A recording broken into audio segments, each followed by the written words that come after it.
Alright, so this Knife Thoughts video is going to be an unboxing of, as you can see, the Cold Steel Rajah 2 and AD10. And these are two knives that I got here actually just last night from Amazon. And the reason that I got them is because they are on sale for a lot less than they were for the previous, however many years that they've been out. And some other reasons also that I'll talk about in a second here, but I'm going to open these with my Axial Gear Shift. Really great, American-made, more budget-friendly than most out the front knife.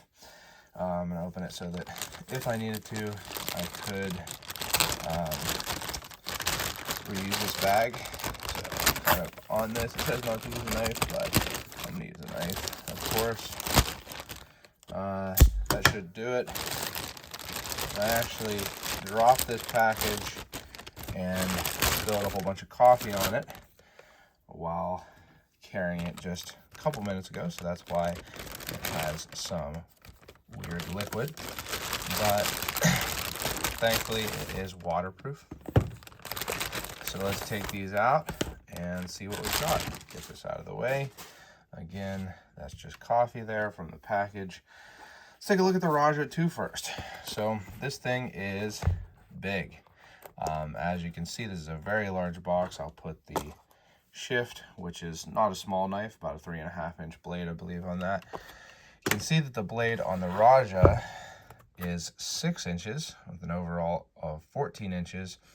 AUS 8, I'm used to AUS 8 on cold steels, but this is AUS 10A, which is a good steel, not, a super steel, but I like it. I like cold steels AUS 8 actually also.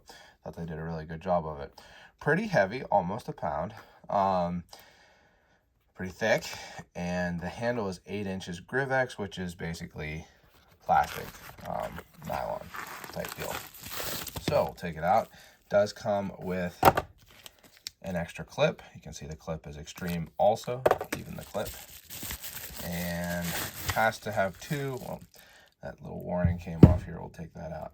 Has to have two because they are not reversible, because the clip fits the contour of the handle. So, well, you have a clip for both sides, left and right hand carry, but it's not reversible because it fits the contour there. So it comes with this warning: the knife is sharp, don't hurt yourself. Now, it's a huge knife. I mean, I'm not even going to really be able to show the whole thing open on my camera setup here, but it is a kukri style. So it actually doesn't feel as smooth as I was expecting. Cold steel triad locks generally are really smooth out of the box, and this didn't feel quite as smooth as I was expecting. But we'll see how it closes. But it's a kukri style. I don't usually love recurves, but it's a pretty gentle recurve here. I'll be able to sharpen this because it's a long blade, so the recurve isn't really abrupt or anything. But pretty cool. I had one of these a long time ago, like, I don't even know, 8 years ago or something like that. And I thought it was cool, thought it was a little bit too ridiculous. But at that time, 8 years ago, these were like $100. Now on Amazon, I believe it was $77. So pretty big difference, especially considering inflation, not to get into all of that and everything. But huge knife. Here is my hand on the handle. I've got wide hands, and you can see there is a lot of handle left. So you can choke down on the handle. You can even choke all the way down like this. And you can really, you can chop with this thing. I want to see how that closing action is. It's way less smooth than a lot of triad locks come. And it's not perfectly centered either. It does feel like it might smooth out. You do have to press this lock down quite a bit, and then it'll close, which is normal for a triad lock. It's just that normally they're a little smoother feeling. The pivot is less smooth feeling than normal. Not perfectly centered, but not too bad either. Doesn't really look like it's gonna touch the, well, I guess it will go over that edge.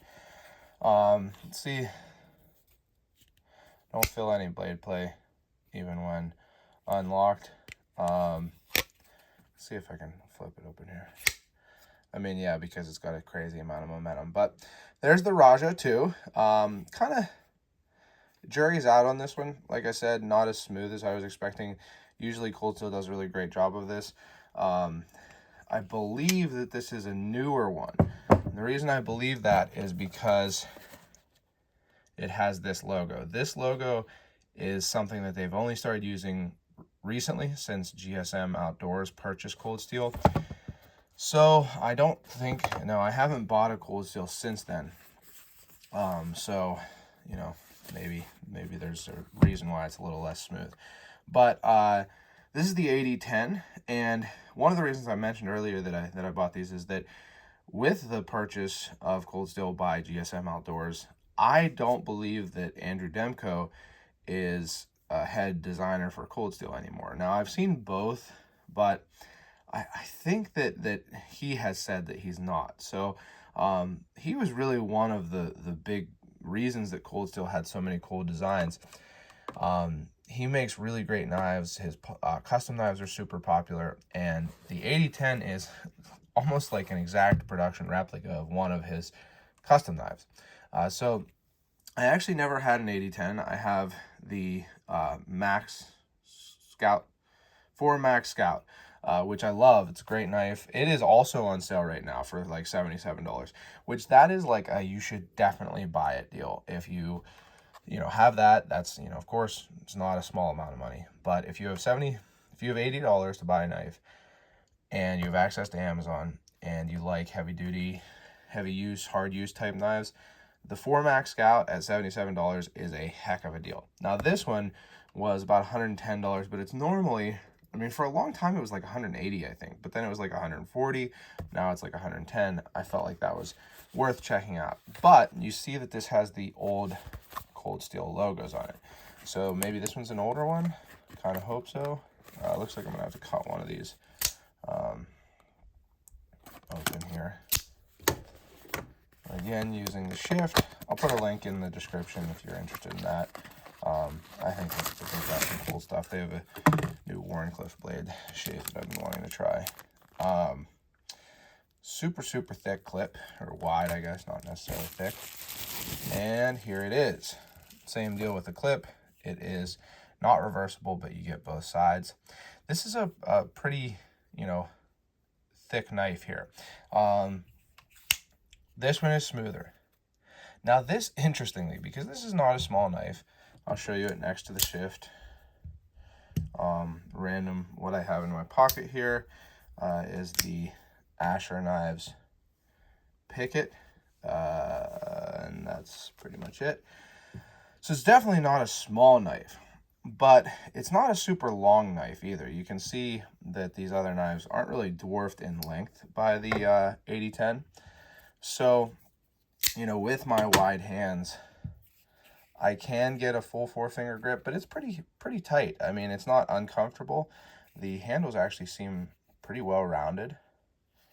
So it does feel comfortable, but it's relatively close. You do have a finger choil here. I like the blade shape. It's really classic, very Andrew Demko blade shape. Thumb stud opening, of course, works well. It's got the skull basher on the pommel here. And see, that's what I expect from a triad lock from Cold Steel. That's what they normally are. Watch that again. Super smooth. This is how you should, well, the reason for that is because there's quite a bit of blade play, even locked. Okay, so I guess I have to eat my words on that one. Definitely some blade play in this, which, it's very slight in the locked position, but unlocked, it's not slight. You can probably hear that. So surprised by that. Not my normal experience with Cold Steel triad locks. Usually they come super solid. It's what they're known for. It's kind of the selling point. So yeah, the Cold Steel Rajah 2 and AD10 on sale on Amazon. Not the perfect examples of them, I wouldn't say, that I've gotten. The nice thing is you can return things to Amazon if they do not meet your expectations. Not sure if I will on these or not, but just wanted to check them out. I do think that they're good deals. One thing I'll mention real quick, just because it's very obvious right now, is the the fact that the Rajah 2, like, why is it not sharpened for that extra ½ inch? I feel like this just gets longer and longer. When I had one, it was, you know, not sharpened just like here. And then I've seen some that are to here, then to here, then to here. And this one is literally like maybe over ½ an inch of unsharpened area. There's no reason for that. There's literally no reason for that. They just could sharpen down. I mean, you can see it does get quite a bit thicker there towards the plunge grind. So that's kind of just like a lazy plunge grind. I'm kind of ranting now, I guess, but I really dislike it when knives are not sharpened all the way down to the plunge grind. So anyway, this is an unboxing video. I hate to have negative unboxing videos. This is like relatively even, not 100% negative, but the Rajah 2 and the AD10 on sale on Amazon. I'll put a link, it'll be an affiliate link to Amazon. Just, you know, be aware that you're buying it. It might not be perfect. If it isn't, you know, you can return them. But anyway, hope you've enjoyed this video. If you have, make sure you give it a thumbs up. You can subscribe to this channel and click the bell for notifications when I post new videos. Also, check out my social media. I'm on Instagram and Facebook at Knife Thoughts, and my website, knifethoughts.com. Boom. Where I post articles on knives like this and knife-related topics. And last but not least, as always, don't forget to go out and do good.